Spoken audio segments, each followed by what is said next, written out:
الحمد لله نحمده ونستعينه ونستغفره ونؤمن به ونتوكل عليه ونعوذ بالله من شرور أنفسنا ومن سيئات أعمالنا من يهده الله فلا مضل له ومن يضلل فلا هادي له ونشهد أن لا إله إلا الله وحده لا شريك له ونشهد أن سيدنا وسندنا ونبينا وشفيعنا ومولانا محمدا عبده ورسوله صلى الله تعالى عليه وعلى آله وأصحابه وبارك وسلم تسليما كثيرا أما بعد فأعوذ بالله من الشيطان الرجيم بسم الله الرحمن الرحيم ومن يلعن الله فلن تجد له نصيرا صدق الله وصدق رسوله النبي الكريم ونحن على ذلك من الشاهدين والشاكرين والحمد لله رب العالمين. پچھلے کئی دنوں سے لعنت کے اسباب کا بیان چل رہا ہے. ایسے اسباب اور گناہ جن کے کرنے کی وجہ سے اللہ کی لعنت اور انسان کے اوپر پھٹکار پڑتی ہے. انسان کو تمام ہی گناہوں سے، اللہ کی نافرمانی کی تمام شکلوں سے ہی بچنا چاہیے، لیکن جو گناہ ذکر کیے جا رہے ہیں لعنت کا سبب بننے والے، ان گناہوں سے تو ہم سب کو خاص طور پر بچنے کا اہتمام کرنا چاہیے. ایسی لعنت کے اسباب بھی آج بھی انشاءاللہ ذکر کیے جائیں گے. اللہ تعالیٰ حق کہنے سننے کی، سمجھنے کی اور ہم سب کو اس پر عمل پیرا ہونے کی توفیق عطا فرمائے. لعنت کے اسباب میں ایک سبب یہ بھی ہے کہ انسان دوسروں کے لیے ضرر رساں اور نقصان دہ ثابت ہو. کسی مومن کو نقصان پہنچانا، کسی مومن کو ضرر پہنچانا، تکلیف پہنچانا، اس کے ساتھ فراڈ کرنا، دھوکہ دینا، کسی بھی قسم کا اس کے ساتھ مالی یا جسمانی کوئی بھی تکلیف دہ معاملہ کرنا، یہ سب قابل لعنت کام ہے. ترمذی شریف کی روایت ہے، حضرت سیدنا ابو بکر صدیق رضی اللہ تعالیٰ عنہ نبی کریم صلی اللہ علیہ وسلم کا ارشاد نقل فرماتے ہیں، ملعون من ظلم مؤمنا او مکر به، او کما قال علیہ الصلوۃ والسلام، فرمایا کہ وہ شخص ملعون ہے، اس شخص پر اللہ تبارک و تعالیٰ کی لعنت و پھٹکار ہے جو کسی مومن کو ضرر اور نقصان پہنچائے یا اس کے ساتھ کسی مومن کے ساتھ مکر و فریب کا معاملہ کرے، دھوکہ دہی کا معاملہ کرے، فراڈ کا معاملہ کرے. تو ایسا شخص جو کسی مومن کو تکلیف دیتا ہے یا اس کے ساتھ مکر و فریب کا کوئی معاملہ کرتا ہے تو ایسا شخص ملعون ہے. اس کا مطلب یہ ہوا کہ انسان کو اپنی ذات بے ضرر بنانی چاہیے. بے ضرر انسان کسی جانور کو بھی تکلیف نہ ہو. ہمیں نبی کریم صلی اللہ علیہ وسلم نے وہ پیارا دین، وہ مبارک دین، وہ بابرکت شریعت دی ہے کہ جس میں جانوروں تک کے حقوق بیان کیے گئے ہیں. چنانچہ آپ صلی اللہ علیہ وسلم نے جانور پر بھی سوار ہونے والوں کو اس بات کی تعلیم دی ہے کہ سواری کی حالت میں بیٹھے بیٹھے تمہارے سامنے سے کوئی سوار آ گیا اور تم اس سے کچھ بات کرنا چاہتے ہو، کچھ دیر کھڑے ہو کے تم اس سے کچھ گفتگو کرنا چاہتے ہو، تو تم سواری کی پیٹھ کو چھوڑ دو، اتر جاؤ اور آپ اس میں کھڑے ہو کے کچھ دیر بات کرنی ہے کر لو، تاکہ جتنی دیر تم ایک دوسرے سے گفتگو کر رہے ہو جانور کی پشت پر تمہارا بوجھ نہ ہو. آپ سوچیے ذرا، جس شریعت میں ہمیں جانوروں تک کے حقوق بتائے گئے ہیں اس میں انسان کے کتنے حقوق ذکر کیے گئے ہوں گے، اس میں انسان کے کتنے آداب اور کتنے حقوق بتائے گئے ہوں گے. لیکن آج کی دنیا میں ہمیں نظر آتا ہے کہ کہیں کوئی کسی شخص کو موقع ملتا ہے انسان کو دھوکہ دینے کا، تکلیف پہنچانے کا، فراڈ کرنے کا، تو وہ اس موقع کو ضائع نہیں کرتا. حالانکہ نبی علیہ السلام نے کامل درجے کا مسلمان ہونے کا معیار یہ ذکر کیا ہے کہ اس کی زبان اور ہاتھ سے دوسروں کو تکلیف نہ ہو. المسلم من سلم المسلمون من لسانه ويده، کامل درجے کا مسلمان وہ ہے کہ جس کی زبان اور ہاتھ سے دوسرے مسلمان محفوظ رہیں، کہ اپنے ہاتھ سے بھی کسی کو تکلیف نہ دے، اپنی زبان سے بھی کسی کو تکلیف نہ دے، گویا اپنے قول و فعل سے کسی کے لیے کوئی انسان ضرر رساں نہ ہو۔ حدیث میں آتا ہے آپ صلی اللہ علیہ وسلم نے ارشاد فرمایا خیر الناس من ينفع الناس، لوگوں میں سب سے بہتر وہ ہے، لوگوں میں سب سے بہتر وہ ہے جو لوگوں کو نفع پہنچائے، جو لوگوں کو فائدہ پہنچائے، یہ لوگوں میں سب سے بہتر ہے۔ اس کا مطلب جو لوگوں کے لیے سب سے زیادہ انفع ہوگا، سب سے زیادہ فائدے کا ذریعہ بنے گا، وہ لوگوں میں سب سے بہتر ہے۔ نفع انسان اپنی زبان سے بھی پہنچاتا ہے، نفع انسان اپنے عمل سے بھی پہنچاتا ہے، نفع انسان اپنے چہرے کے تیور، اپنے چہرے کے اتار چڑھاؤ، اپنے اخلاق کے ذریعے سے بھی پہنچا رہا ہو۔ مسکرا کر کسی سے مل لینا یہ بھی نفع پہنچانا ہے۔ ایک مومن سے مسکرا کر مل لیا، حدیث میں اس کو بھی نیکی اور اس کو بھی صدقے کے برابر قرار دیا گیا۔ اس لیے میرے دوستوں ہمیں اس قابل لعنت فعل سے بچنا چاہیے کہ ہم اس بات کی ساری زندگی فکر کریں، ساری زندگی ہماری فکروں میں یہ مرکز اور محور بنا رہے کہ میری ذات سے کسی کو نقصان نہ پہنچے۔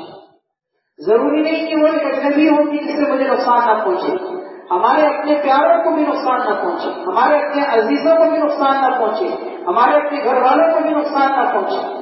شوہر ہے اس کی ساری زندگی کی کوشش یہ ہو کہ میری ذات سے میری بیوی کو نقصان نہ ہو، بیوی ہے اس کو ساری زندگی اس بات کی فکر رہے کہ میرے حقوق جو شوہر کے لیول پر حقوق لازم ہے میں اس کو پورا کروں اور میری ذات سے میرے شوہر کو کوئی تکلیف نہ ہو۔ ان دونوں کو اس بات کی فکر ہو کہ ہمارے بچوں کو ہماری ذات سے کوئی تکلیف نہ ہو۔ بچوں کی ساری فکروں کا مرکز یہ ہو کہ میں اپنے ماں باپ کو نقصان نہ پہنچاؤں، اپنے دوستوں کو نقصان نہ پہنچاؤں، پڑوسی کو یہ فکر لانے کو کہ میری ذات سے پڑوسی کو کوئی تکلیف نہ ہو۔ یہ نہیں کہ ہمارے گھر میں کوئی خوشی کی تکلیف ہے اور ہم ایسے یہ بتا دیں کہ جس سے ہمارے پڑوسیوں کی نیندیں حرام ہو جائیں، ہم راستہ گھر میں شادی بیاہ کی تکلیف میں آنے جانے والوں کے لیے تکلیف کا ذریعہ اور راستے بند ہو جانے کی صورت میں کتنے لوگوں کو پریشانیاں ہو رہی ہیں۔ بہت ساری مثالیں ہیں، آپ جانتے ہیں بہت ساری مثالیں ایسی ہیں کہ ہم معاشرے میں دیکھ رہے ہوتے ہیں کہ لوگوں کو اس سے تکلیف پہنچ رہی ہے۔ ہمارے گھر کا گٹر بہ رہا ہے، سارے محلے کے لوگ پریشان ہیں اور ہمیں کوئی فکر نہیں ہے۔ ہمارے گھر کے سامنے تجاوزات کے نام پر ایسی ہم نے توسیع کر رکھی ہے، کیاریوں کے نام پر، چھجوں کے نام پر لوگوں کو تکلیف ہو رہی ہے۔ گاڑی ایسی جگہ پارک کرتی جس کی وجہ سے آنے جانے والوں کو تکلیف ہو رہی، گزرنے والوں کو تکلیف ہو رہی، ٹھیلا لے کے دکان لے کے ایسی جگہ پر کھڑے ہو گئے جہاں سے گزرنا ہے بند ہوگی۔ بہت ساری مثالیں میرے دوستوں، ہمیں اس بات کی فکر کرنی چاہیے کہ میری ذات سے، میرے قول سے، میرے فعل سے کسی کو تکلیف نہ ہو، کسی کو تکلیف نہ ہو۔ میں نے کیا کہ انسان جانوروں کو بھی تکلیف نہ ہو، حتیٰ کہ کافر مشرک جو اللہ کے نافرمان ہیں، اللہ کے وجود کو تسلیم کرنے والے نہیں ہیں، اگر وہ مسلمانوں کے دارالاسلام میں رہتے ہیں اور جزیہ دے کر ایک ذمہ کی حیثیت سے زندگی گزار رہے ہیں تو ان ذمیوں کے لیے، ذمی ان کافروں کو کہتے ہیں جو مسلمانوں کے دارالاسلام میں جزیہ دے کر رہتے ہیں اور مسلمان کی جان اور مال کے محافظ ہوتے ہیں، ان ذمیوں کے بھی حقوق ذکر کیے گئے کہ تمہاری ذات سے ان ذمیوں کو کوئی تکلیف نہ پہنچے، تمہاری ذات سے ان ذمیوں کو، حالانکہ وہ مسلمان نہیں ہیں، وہ کافر ہیں، لیکن ان کافروں کو بھی تمہاری ذات سے کوئی تکلیف نہ پہنچے۔ چنانچہ شریعت کا قانون ہے کہ اگر کوئی مسلمان کسی کافر ذمی کو قتل کر دے تو خون کے بدلے میں، اس کے خون کے بدلے میں اس مسلمان کو قصاص میں مارا جائے گا۔ آپ سوچیں ذرا، ایک ذمی جن کی جان اور مال کے مسلمان محافظ کریں، لہٰذا ان کے مال پر حملہ کرنا، ان کی ذات پر حملہ کرنا شرعاً درست ہے۔ تو مسلمان اپنی ذات سے کسی کو تکلیف نہیں دیتا، کیونکہ یہ تکلیف پہنچانا یہ مسلمان کا شیوا نہیں ہے۔ ہم اس نبی کے اوپر نہیں ہیں جس نے ساری زندگی لوگوں کو اپنی ذات سے راحت اور نفع پہنچایا، اور یہی نفع اور راحت پہنچانے کی اپنی امت کو ترغیب ہے۔ تو اس لیے قابل لعنت فعل ہے کہ اپنی ذات سے ہم کسی کو تکلیف پہنچائیں یا فراڈ کریں، دھوکہ دیں، جھوٹ بولیں، کوئی معاملہ کیا، ایگریمنٹ کیا، معاہدہ کیا، اس کی خلاف ورزی کر رہے ہیں، جھوٹ بول رہے ہیں، دھوکہ دے رہے ہیں، اس دھوکہ دہی کو آج معاشرے کے اندر تجارت کا باقاعدہ ایک جز بڑے لازمی حصہ بنا دیے گئے کہ اگر آپ کو یہ فراڈ کرنا نہیں آتا، اگر آپ کو اپنی چاپلوس زبان کے ذریعے سے کسی اپنے کسٹمر کو زیر کرنا نہیں آتا تو آپ تجارت نہیں کر سکتے۔ آپ سوچیے ذرا، یہ تجارت کا حصہ بن گیا، یہ فیشن بن گیا، تجارت کا ایک حصہ بن گیا کہ آپ اگر اچھے ماہر فراڈنگ میں ہیں تو آپ ماہر آ جائیں۔ نعوذ باللہ من ذالک، یہ جملے کہتے ہوئے بھی شرم آنی چاہیے، یہ جملے سوچتے ہوئے بھی شرم آنی چاہیے کہ مسلمان ہو اور وہ تجارت کی کامیابی کو فراڈ سے وابستہ کر دے۔ نعوذ باللہ من ذالک۔ مسلمان وہ شخص ہے کہ جس نے اپنے دشمن کو نقصان نہیں پہنچانا ہوگا۔ صحابہ رضی اللہ تعالیٰ عنہ کے بے شمار واقعات ایسے ہیں کہ دشمنوں کے ساتھ کیے ہوئے معاہدات کے موقع پر اپنے نقصان کو برداشت کیا، اپنے نقصان کو برداشت کیا، لیکن دھوکہ نہیں کیا۔ حضرت معاویہ رضی اللہ تعالیٰ عنہ رومیوں کے ساتھ ایک معاہدے کے تحت جنگ بندی کا زمانہ چل رہا تھا۔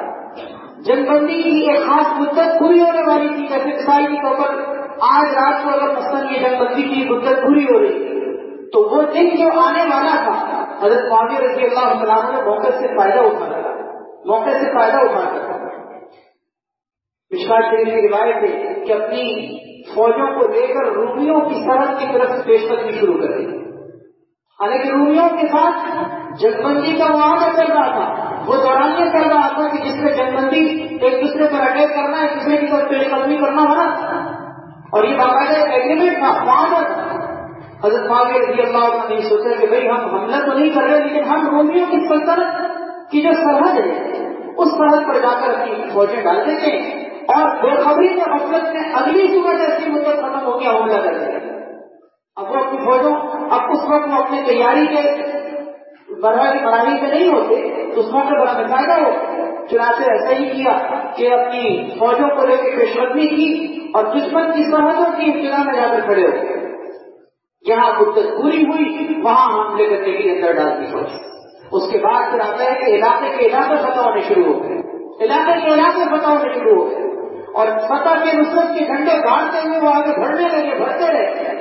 ایسے میں پیچھے کوئی سوار دوڑتا ہوا گھوڑ سوار حضرت عمرو بن عبسہ رضی اللہ تعالیٰ، حضرت عمرو بن عبسہ رضی اللہ تعالیٰ، اور اس موقع پر وہ دوڑتا ہوا کے پیچھے سے سوار آ رہا ہے دھول غبار اڑاتے ہوئے، اور اللہ اکبر اللہ اکبر وقاء لا بدر، معاہدے کی پاسداری ضروری ہے، بدر جائز نہیں ہے۔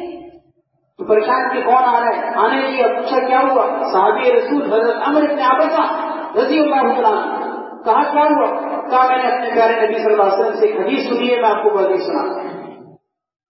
پھر نبی علیہ السلام کا وہ فرمان سنایا کہ تمہارا اور کسی قوم کے درمیان اگر کوئی ایگریمنٹ اور کوئی معاہدہ چل رہا ہو تو اس دوران تمہارے لیے اس کی طرف پیش قدمی جائز تھی۔ حدیث سنی، فتح ہو چکی تھی، علاقے فتح ہو چکے تھے، یہ بھی تاریخ کا ایک روشن باز ہے کہ اپنی فوجوں کو لے کر مفتوحہ علاقے چھوڑ کر باہر نکل گئے، یہ بھی تاریخ کا ایک حصہ ہے۔ کوئی مثال پیش کر سکتا ہے کہ وہ علاقے جس پر فتح کے جھنڈے گاڑ چکے، ہمارے زمانے کو کوئی ایسا کہتے ہیں اسلام ہی کی تو فتح کا جھنڈا گاڑا گیا ہے، مسلمان ہی تو وہاں پر قابض ہوئے ہیں، کوئی کافرستان، کوئی کافر قوم تھوڑی آ کر ہمارے اوپر حملہ کرنے کے لیے آئی ہے، یہ تو ہم مسلمان ہو کر ان کے اوپر حملہ کرنے کے لیے آگے بڑھے، لیکن تاریخ کا یہ حصہ ہے کہ ان مفتوحہ علاقوں کو چھوڑ کر باہر نکل گئے کہ نبی علیہ السلام کا فرمان، اس کے بعد مجال نہیں اس بات کی کہ ہم کسی علاقے کو اس طرح بدر کے ساتھ فتح کریں۔ تو میرے دوستوں، ہم یہ مثال ہے، ورنہ اس طرح کے بہت سارے واقعہ ایسا آپ کے ملتے ہیں۔ آج ہم زندگی کے اندر دیکھتے ہیں کہ معاشرے میں کہیں بھی کسی کے ساتھ لین دین کے کوئی معاملات ہو، کاروبار ہو، تجارت ہو، ایک عام سی بات ہے کہ کسی کو دھوکہ دینا، زبان دے کے مکر جانا، وقت دے کے پھر جانا، وعدہ کر کے خلاف ورزی کرنا، یہ مسلمانوں کا طریقہ نہیں ہے۔ اپنی ذات سے لوگوں کو فائدہ پہنچائیے، اپنی ذات سے لوگوں کو فائدہ پہنچائیے۔ ایک حدیث میں آپ صلی اللہ علیہ وسلم نے اپنی ذات سے لوگوں کو فائدہ پہنچانے کی ترغیب کی، صدقہ خیرات کی شکل میں۔ صحابی نے پوچھا یا رسول اللہ، اس کی طاقت نہ ہو، آپ نے فرمایا کم سے کم اپنی ذات سے نقصان نہ پہنچاؤ، اگر فائدہ نہیں پہنچا سکتے تو کم سے کم اتنا تو کر سکتے ہو کہ اپنی ذات سے کسی کو نقصان نہ پہنچاؤ۔ اسی طرح لعنت کے اسباب میں سے ایک سبب یہ بھی ہے کہ انسان کا کسی کھلی جگہ پر، ایسی جگہ پر جو لوگوں کی گزرگاہ ہو، لوگوں کی عام پبلک کی گزرنے کی جگہ ہو، اس جگہ پر انسان کا پیشاب کرنا، قضاء حاجت کرنا اور اس جگہ کو گندا کرنا تاکہ لوگوں کو تکلیف پہنچے، اس کے اوپر بھی حدیث میں لعنت ہے۔ مشکوٰۃ شریف کی روایت ہے، سنن ابی داؤد اور ابن ماجہ میں یہ روایت حضرت معاذ رضی اللہ تعالیٰ عنہ سے بنی ہے۔ حضرت معاذ رضی اللہ تعالیٰ عنہ صلی اللہ علیہ وسلم کا ارشاد نقل فرماتے ہیں، اتقوا الملاعن الثلاثہ، آپ صلی اللہ علیہ وسلم نے فرمایا 3 لعنت کا سبب بننے والی چیزوں سے بچو۔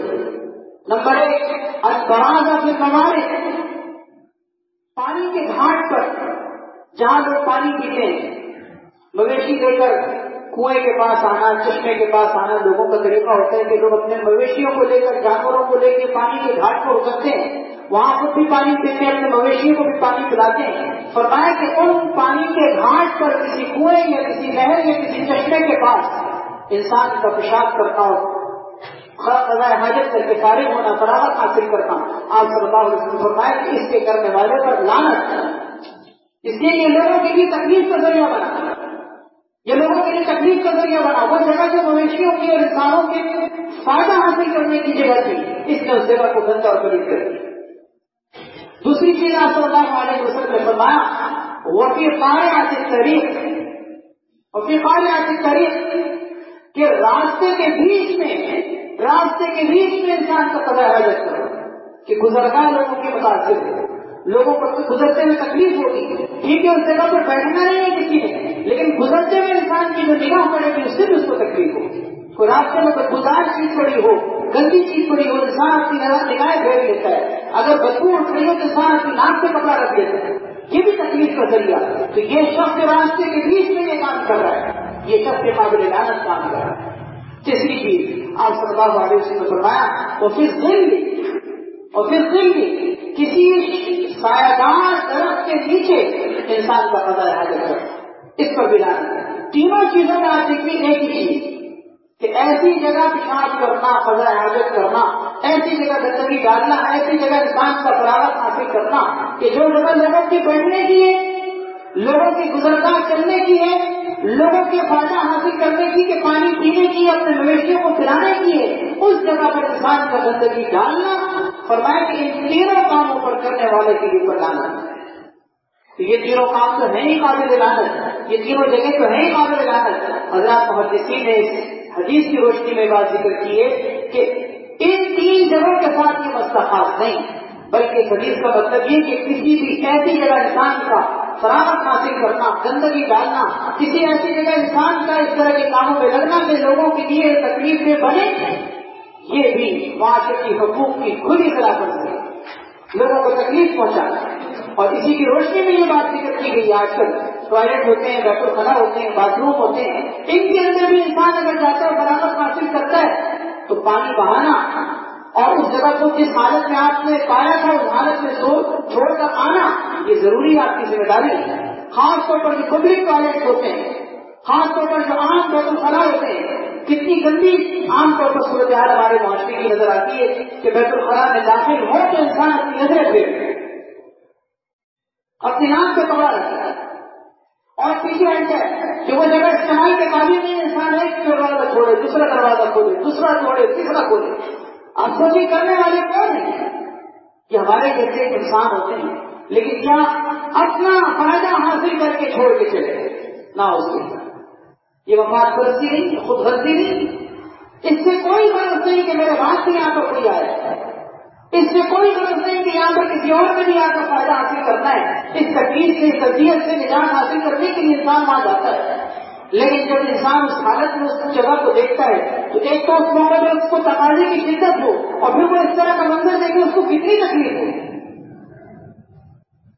صرف یہ پبلکلی میں عام ٹوائلٹ کی بات نہیں کی جا رہی، اپنے گھروں میں بھی ہمیں اس چیز کا مزاج بنانا چاہیے، خود اپنی سب سے پہلے تربیت کرنی چاہیے، اپنے بچوں کی بھی تربیت کرنی چاہیے، اپنے گھر والوں کی بھی تربیت کرنی چاہیے کہ بھائی بیت الخلا صاحب، بیت الخلا صاحب، ایسا نہیں کہ اس کے اندر انسان کو بیٹھتے ہوئے تکلیف ہو رہی ہے، آنکھیں بند کرنی پڑ رہی ہو، ناک پہ کپڑا رکھنا پڑ رہا ہو، پیشاب کرنے کے بعد پانی سے اس کو بہانا تاکہ بدبو باقی نہ رہے، تاکہ کوئی گندگی نظر نہ آئے۔ بعض اوقات ایسا ہوتا ہے کہ وہ جو لوٹا ہوتا ہے جس کے ذریعے سے گندگی جا رہی ہوتی ہے، انسان سے فراغت حاصل کر کے بس چلا جاتا ہے، حالانکہ وہاں گندگی پڑی بھی ہوتی ہے.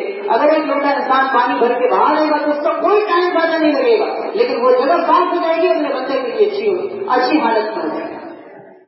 میرے دوستوں یہ باتیں ایسی ہیں کہ حقیقت بات ہے کہ یہ باتیں بولنے کی بھی نہیں, یہ کامن سینس کی بات ہے, یہ کامن سینس کی بات ہے, یہ خود محسوس کرنے کی چیز ہے. اگر سامنے اس کی تعریف نہ بھی ہوتی, انسانیت کا تقاضا یہ کہ انسان اس چیز کا اہتمام کرے. بھائی راستے کے بیچ میں گاڑی کھڑی کرنے کی وجہ سے لوگوں کو تکلیف ہو رہی ہے, اسلام میں ہمیں نہ بھی بتایا ہوگا. یہ ہماری انسانیت کا تقاضا یہ کہ ہم سوچیں کہ یار لوگوں کو تکلیف نہ. بہت سارے مسائل ہمارے معاشرے کے اندر ایسے ہیں. تو اس لیے میرے دوستوں ہمیں اس بات کا حد درجہ اہتمام کرنا چاہیے. یہ نہیں سوچنا چاہیے کہ سب لوگ یہ کام کر رہے ہیں, سب لوگ غلط پارک کر رہے ہیں گاڑی, سب لوگ یہ کام میں لگے ہوئے نہیں. کوئی بھی تکلیف دہ کام اگر سب لوگ کرنے لگے تو وہ جائز نہیں ہو جاتا. یہ پتہ نہیں عزیز سے ہمارے معاشرے کی سوچ ہے کہ اگر سب رونگ پہ چل رہے ہیں تو میں بھی رونگ پہ چل رہا ہوں.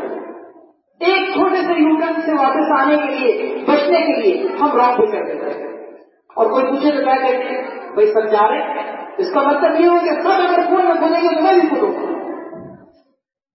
یہ سوچ ہی ہمارے معاشرے کی غلط ہے کہ اگر سب رونگ پہ ہو تو میں بھی رونگ پہ ہوں. نہیں, ساری دنیا غلط چلے گی, میں پھر بھی صحیح چلوں گا.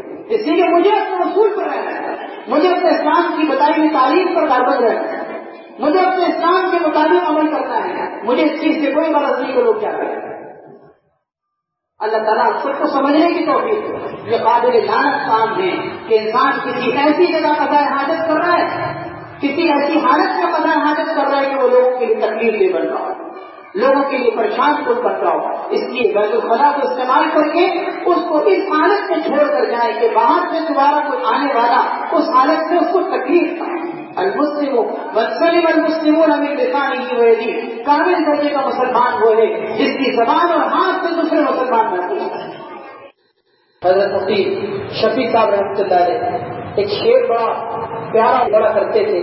کہتے تھے تمام عمر اسی احتیاط میں گزری, تمام عمر اسی احتیاط میں گزری کہ شاخ گل پہ میرا آشیانہ بار نہ ہو, کہ شاخ گل پہ میرا آشیانہ بار نہ ہو.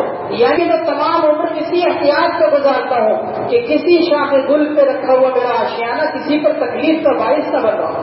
تمام عمر اسی احتیاط میں گزری کہ شاخ گل پہ میرا آشیانہ بار نہ ہو. اسی طرح قابل لعنت کام کے احتکار کرنا, ذخیرہ اندوزی, اسٹاک کرنا, چیزوں کو جمع کر کے رکھنا گودام میں کہ ریٹ بڑھیں گے تو پھر میں مارکیٹ میں لاؤں گا تاکہ اس کے ذریعے سے مجھے جو 2 پیسے کا فائدہ ہو رہا تھا 4 پیسے کا فائدہ. اس کو احتکار کہتے ہیں, ذخیرہ اندوزی کہتے ہیں. حدیث میں اللہ کے نبی صلی اللہ علیہ وسلم نے ایسے شخص کو ملعون قرار دیا. چنانچہ فرمایا الجانب مرزوق والمحتکر ملعون. کسی دوسرے علاقوں سے, دوسرے شہروں سے مال کو لے کر آنا اور لا کر لوگوں کے سامنے تجارت کے ذریعے سے فراہم کرنا, لوگوں کو بیچنا فروخت کرنا, اس کو چیلنج کہتے ہیں. کہ آپ کہیں سے مال لے کر آئے اور لا کر اپنے علاقے میں اس کو بیچ دیے.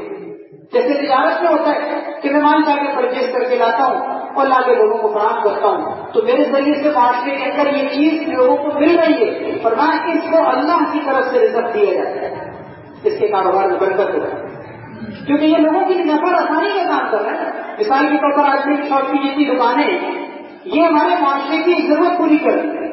دودھ فراہم کر رہی ہے, سبزی والے ہمیں سبزی فراہم کر رہے ہیں, جنرل اسٹور والے ہمیں اناج بلے ان کے ذریعے سے کر رہے ہیں. ہر آدمی تجارت کی حیثیت سے معاشرے کی ضرورت کو پورا کر رہا ہے.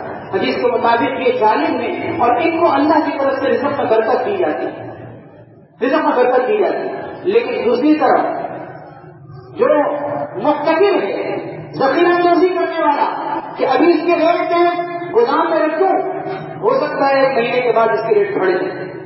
ذخیرہ اندوزی احتکار عربی میں اس کو کہتے ہیں. فرمایا اس کے اوپر اللہ کی لعنت اور پھٹکار ہے, اس کے رزق میں برکت نہیں ہے. بازار کو دیکھنے میں اس نے سوچا کہ آج مجھے پروفٹ 2 روپے کا مل رہا تھا, مہینے بعد میں اس کو گودام میں رکھوں تو 4 روپے کا فائدہ ملے گا. وہ 4 روپے کا فائدہ نہیں ہوگا, اس کے اوپر پھٹکار پڑے گی. اور اس کی وجہ سے پھٹکار کیوں پڑتی ہے کیونکہ لوگوں کو اس نے تنگ کیا، لوگوں کو پریشان کیا، لوگوں کو تکلیف دی، لوگوں کو نقصان پہنچایا. مارکیٹ سے کوئی چیز جب دستیاب نہ ہو، مارکیٹ میں کوئی چیز موجود نہ ہو تو لوگوں کو تکلیف ہوتی ہے. ایک تو تکلیف ہوتی ہے کہ وہ چیز نہیں ملتی، دوسرا اس کے ریٹ بڑھتے ہیں. جو مہنگائی آتی ہے، جو گرا فروشی ہوتی ہے اس کی وجہ سے لوگوں کا کتنا نقصان ہوتا ہے.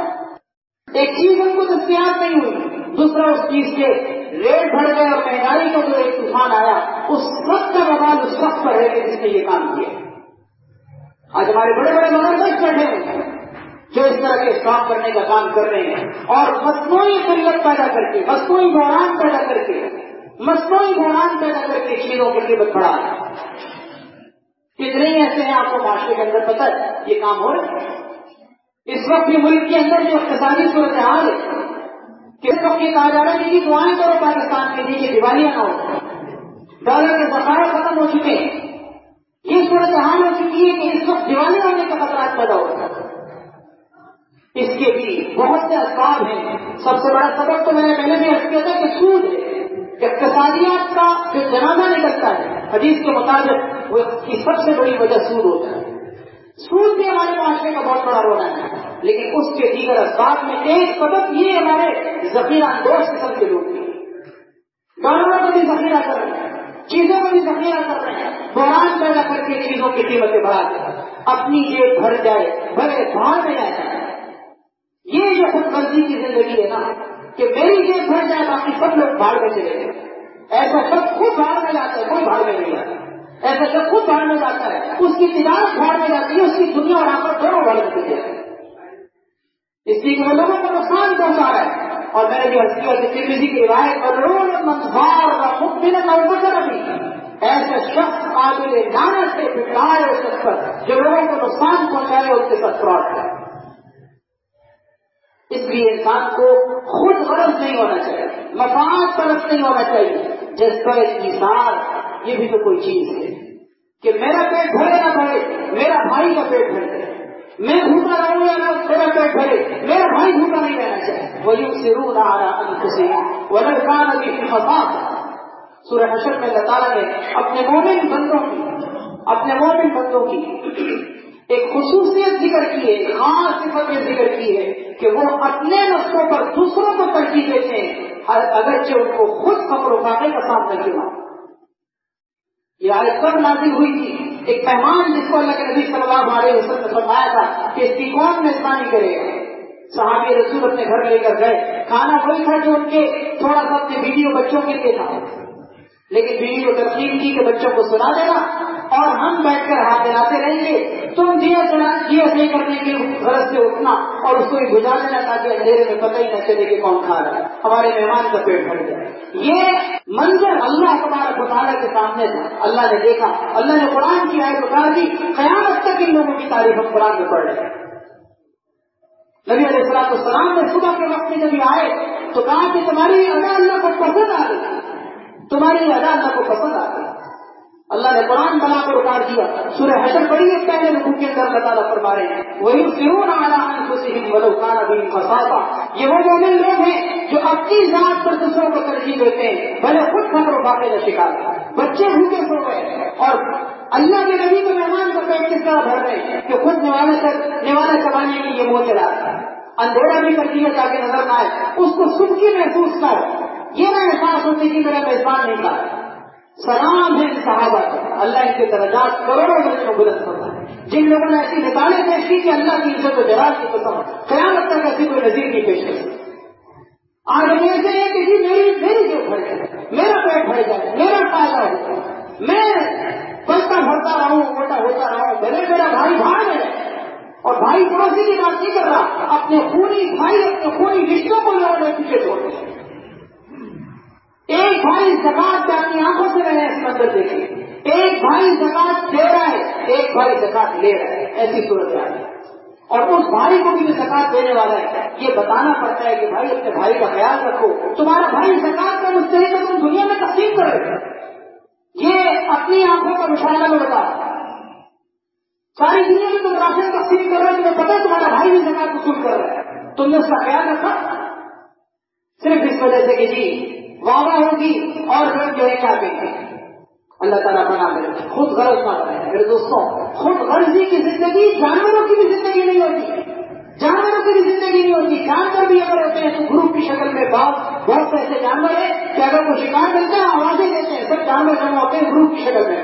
ایسے جانور آپ نہیں جانتے, کبھی کو نہیں دیکھیں آپ اکیلے نہیں تو ایسا کھانا شروع کرے گا, سب جمع ہوں گے سب کھائیں گے.